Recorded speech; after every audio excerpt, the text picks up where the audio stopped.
Welcome to Center for Spiritual Living in Portland, Oregon. Listen past the end of to find out more about our spiritual center and ways that you may collaborate with us.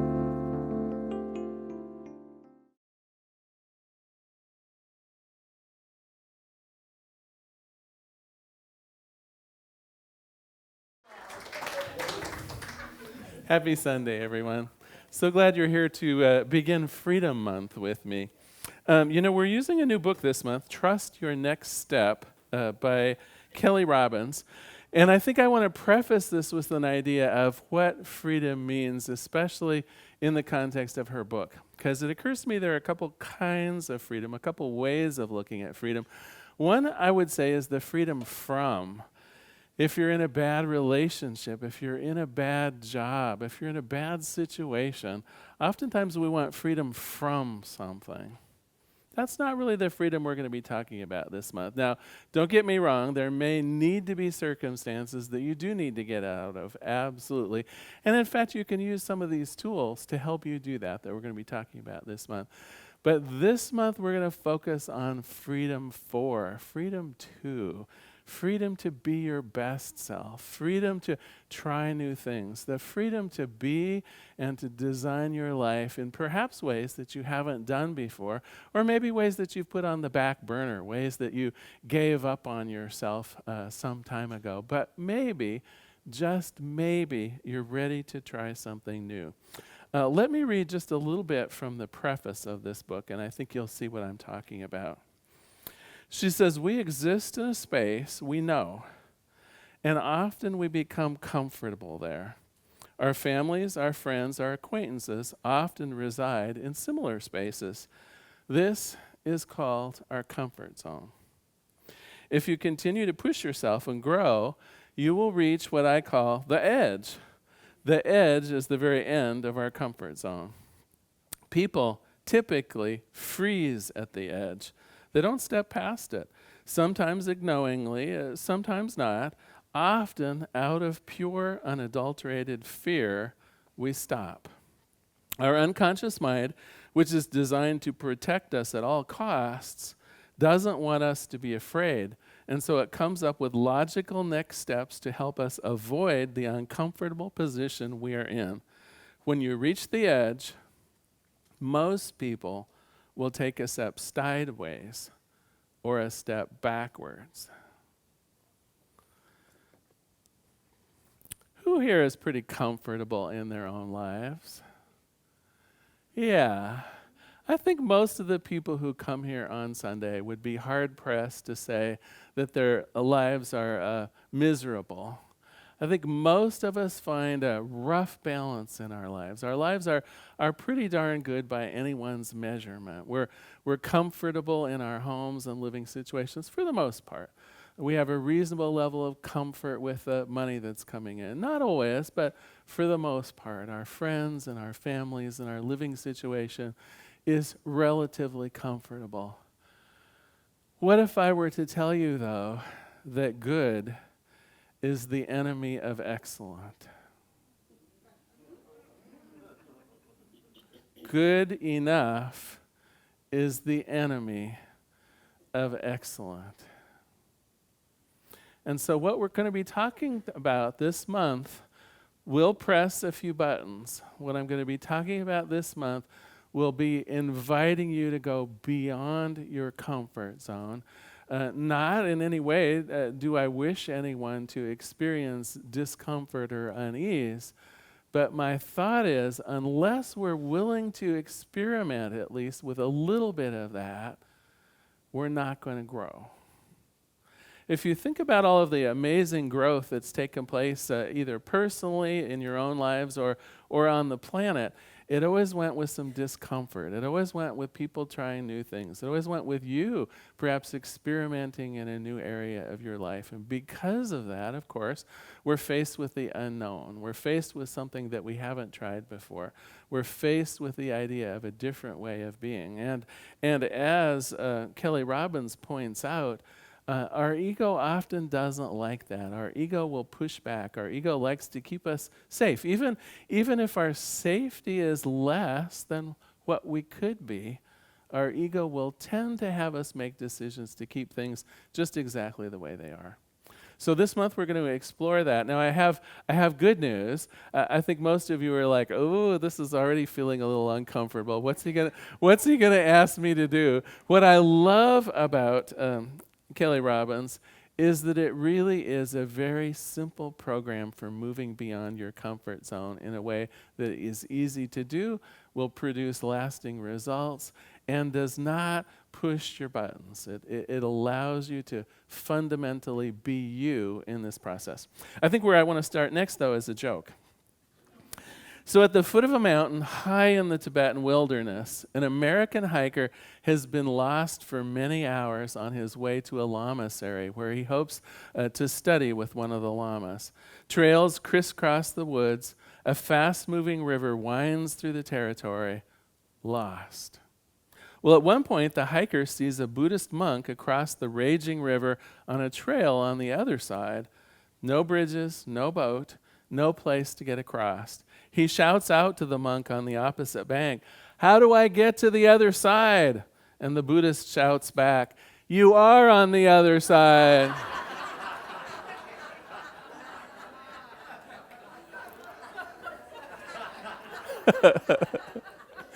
I know. You saw that one coming. The idea, of course, though, is there isn't a magic recipe for this. There isn't just a single stream that you need to ford. There isn't just some pre-programmed way that you can find your excellence. There isn't any one person other than you, in fact, that even knows what your excellence is.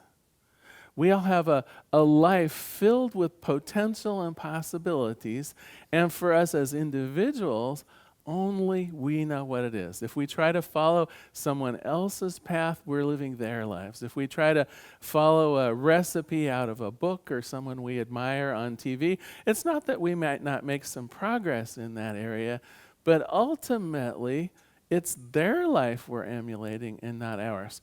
So this month, we're going to learn how to become our personal bests. This month, we're going to be working on our idea of what success is. This month, the things that we want to change about ourselves are going to be our focus, not what we should do, not what someone who's like me should do. It truly is the inner work just for you.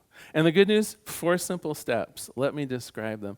The first step is simply awareness. She says that without awareness, nothing changes. It makes sense, doesn't it? If we're not even aware that our lives could be different, if we're not even aware of what some of the possibilities are, it's very unlikely that we're going to see a change. So the first thing that we need to be willing to do is to heighten our awareness of the possibility. And of course, in the Science of Mind, we have lots of tools to help you with that, right? Visioning, journaling, doing treasure maps. The idea really of allowing your imagination and your intuition to plunge ahead and see yourself perhaps quite differently in 5 years' time. In fact, that might be some of the questions you'd want to ask. If I was truly my authentic self, if I was truly moving way beyond where I am today into some new vision of myself, what would that be like? Who would I be? How would I be different? What would life be different like? And again, try to think beyond what's good enough. We're already there, right? Most of us already have our lives in that position of good enough. So allow yourselves maybe to go a little further afield. Is there something you've wanted to do all of your life but somehow never had the money or the resources or the time or the wherewithal to do it? Is there something that you've wanted to try that maybe you've just put it off since an early age? Maybe you want to go back to school and finish a degree. Maybe you want to try some new hobby or new job that has always intrigued you, but you've never had the time or wherewithal to do it. This is the time to put that in your imagination. This is the time to begin becoming more aware of the possibilities in your own life. Now, one of the things that can help you, last month we talked about some of the qualities of God, some of those templates of perfection. And so if you get stuck, You can ask yourself literally those qualities of God. Like 5 years from now, how could I be significantly more loving? 5 years from now, how could I be significantly more abundant? Do you see how this could work? How 5 years ago could peace and equanimity be a fundamental part of my life? So if you do get stuck, I suggest you use some of those qualities of God that we learned about last month from our reading of Ernest Holmes. It's a great tip. But the idea here is no holds barred. Well, in fact, who here in a business situation has done the idea of brainstorming? Is everyone a little bit familiar with that? You throw out a million different ideas. You don't edit them. You don't say, oh, that one's not going to work, and that one's silly, and that one's stupid, and I've tried that one before. Instead, it's fair game for everything. And here's a great journaling exercise. Picture yourself out 5 or 10 years from now in full glory. It's like Larry version 2. Do you know what I mean? It's like pull out the stops, and what would that be like? And just write it all down. And don't worry about the how, just have a sense of the what. Who could you be with unlimited potential? Okay, that's the awareness step, being aware of your possibilities for growth. The second step is called intention, and this one, although it's easy, it also implies making a commitment. Without intention, we never get started. Without intention, our dream is actually just a dream, right? I remember in 5th grade, I was sent home with a note for my mom, and I opened the note, and Mom said, oh, so you've been daydreaming in class. And I don't know if it was a boring class or what, but of course, the teacher was right. I'd been staring out the window. And my fear is that sometimes when we have our great ideas, that's what they are, that they're a daydream. Not something that we're really committed to, not something maybe that we even see ourselves accomplishing, but more just like, wouldn't that be nice if, I had a second house? Wouldn't it be just swell if I could retire early? Wouldn't it be great if we had a plan for our children to go to college or whatever it might be? Wonderful things, but not a real intention of getting them. So that's the next step. First, we have to have awareness of what it is that we wish to achieve, what we wish to become, who we're destined, if you might say, to be. Then the idea of intention. This is for me. I'm committed to this. I'm willing to put my teeth into this and move forward. And that one, that's as difficult as it is, but it's supremely necessary. You have to really picture yourself being committed to this. The third step is beginning to make decisions. How many decisions do you think you already made just to get here today? I bet you'd be totally surprised. I bet it's hundreds, maybe thousands, right? This morning for me, my first decision was, should I hit the snooze bar? Right? I mean, every little thing we do involves a decision, literally. Even some of the things that are habits are still decision habits. What side of the bed do you get out on? Do you make coffee first or you take your shower first? Which route do you take to the church? Who's going to drive today? Right? Thousands and thousands of little decisions.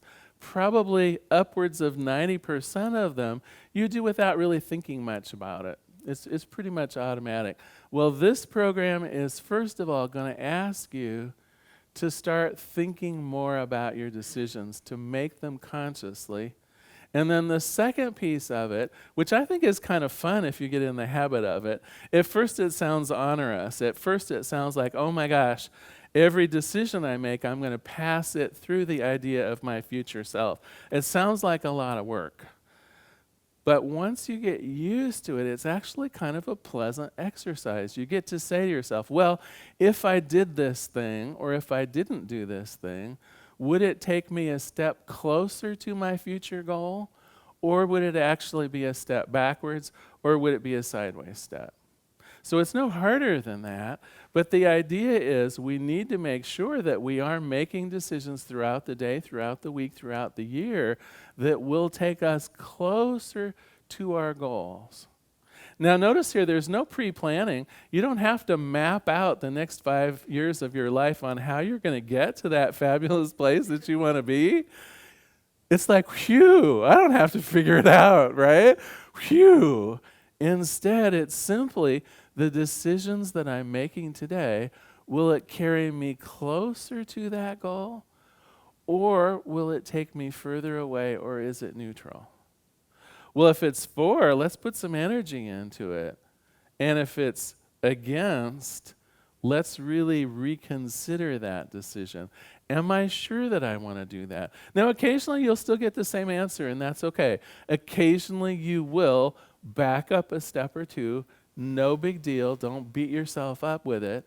But oh my gosh, day in and day out, there should be progress based on your decisions that do move you closer to your goals, closer to that vision of how you would like to see yourself in the future, closer to health and happiness, closer to abundance and joy, whatever that vision was. And it's your vision, not mine, not some other person's vision.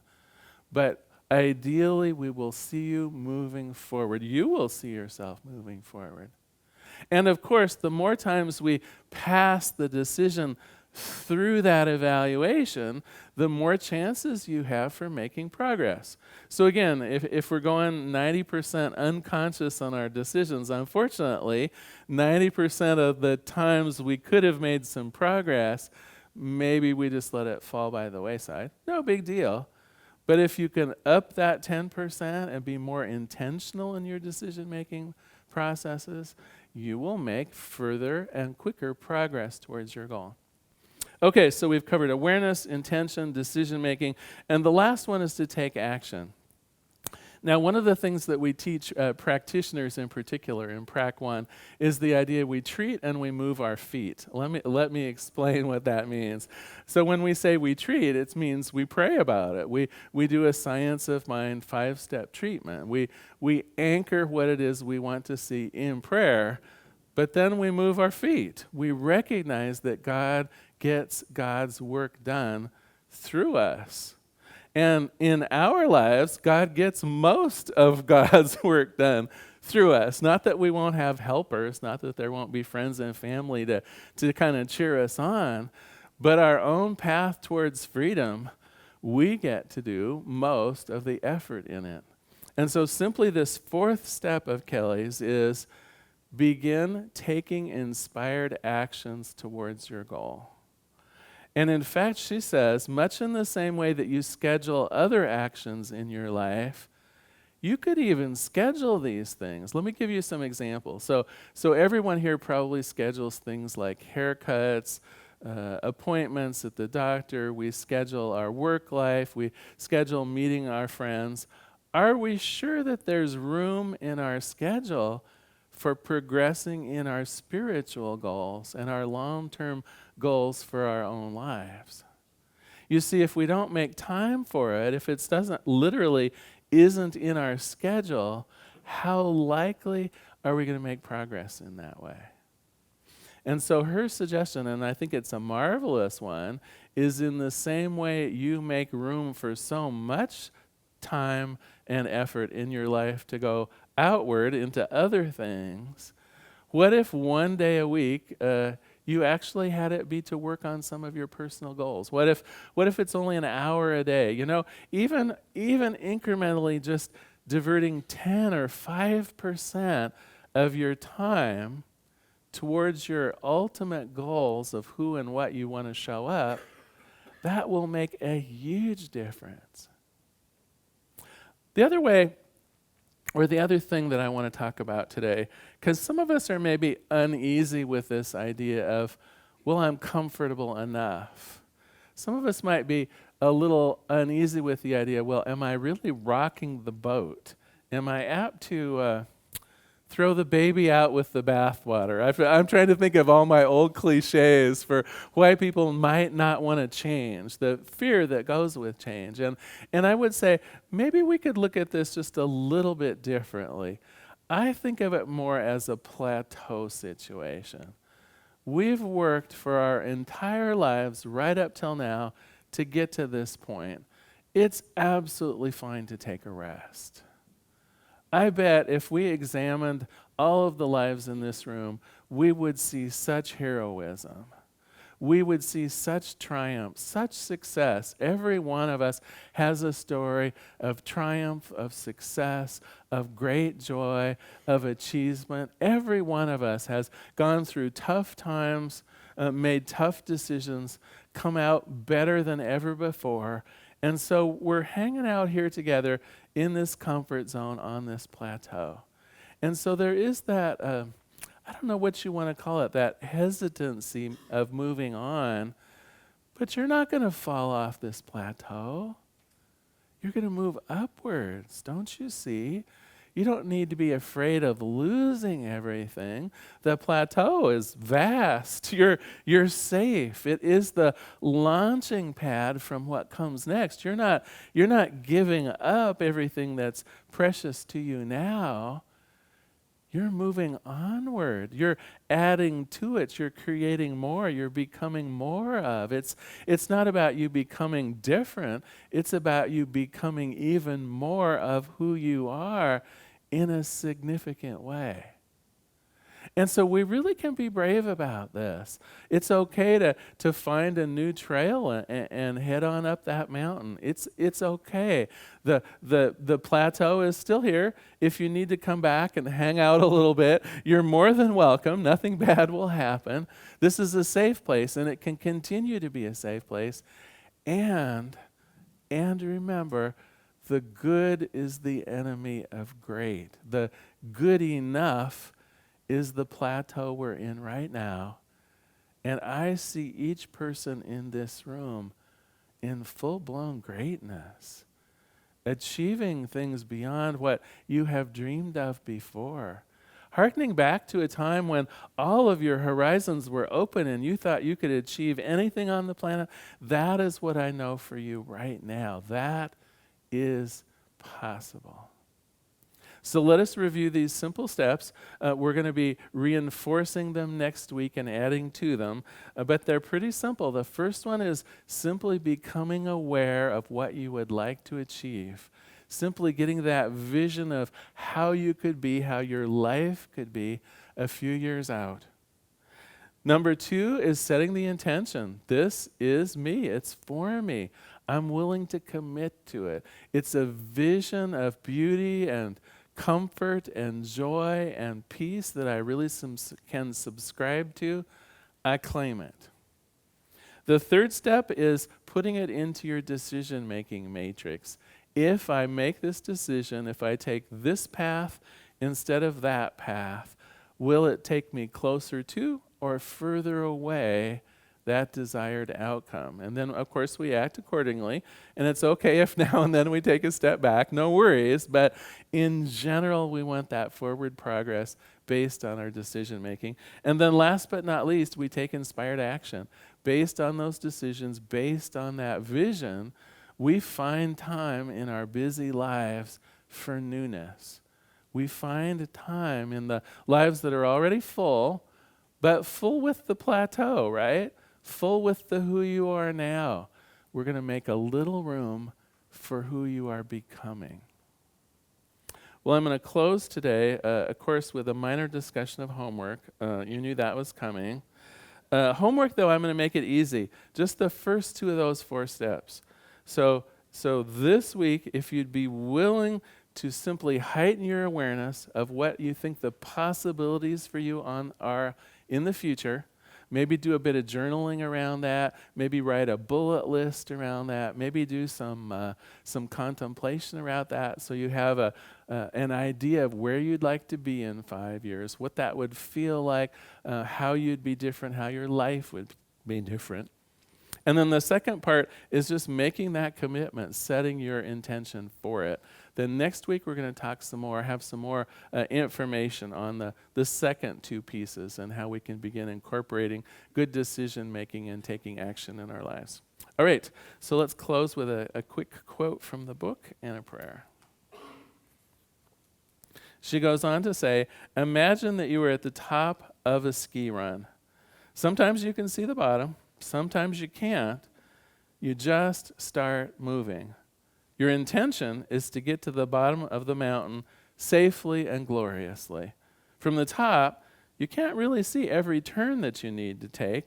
And even if you did plan your route, there are other people on that slope. You may have to adjust your route to get out of trouble. But you make decisions as the different conditions appear. The point is, you start moving. You see your next step and your next step and the step after that, knowing your end goal is arriving in safety and in glory at the bottom. Start at the top, just where you are. Know you're going to the bottom.